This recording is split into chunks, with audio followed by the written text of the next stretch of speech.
Okay guys, sa mga naghahanap naman po ng power bank, kagaya nitong hawak ko ngayon is 10,000 milliamp hour lang na power bank.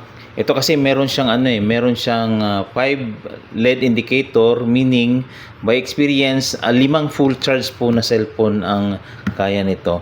Okay, sa mga list po natin diyan sa baba, yung view, paki-click po yung view product list. Meron po diyang 15 na product list na nilagay ko na pwede nating pagpilian. Kagaya nitong Teclas. Ayan, meron po siyang 10,000 milliamp hour. Meron din pong 80,000 milliamp hour na power bank pang heavy charging po. Meron din po siyang LED lights. Meron naman pong robot fast charging 10,000 milliamp hour.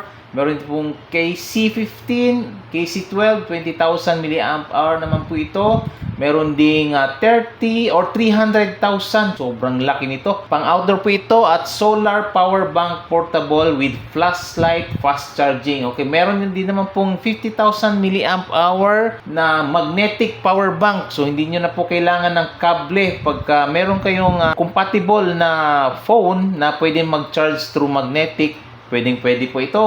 At ito pang isa, merong 150,000 milliamp hour. So marami kayong pagpipilian. May iba naka-sale na meron din iba mga less than 500, meron din tag 300 pesos lang.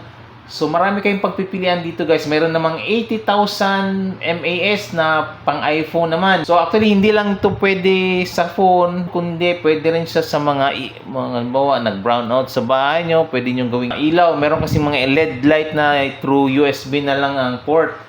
So, pwede. Capable din to sa mga Type-C at saka sa micro USB. Ayan, meron tayong 80,000 mAh na pagpipilian. Meron ding branded na power bank. Ayan, 20,000 naman. mAh, meron ding Aurashare, Rapo, Teclas. Maraming, kung ano yung prefer nyo guys na mga brands. That's it for now and I hope to see you guys soon only here on Pinoy Tech Channel. Bye-bye!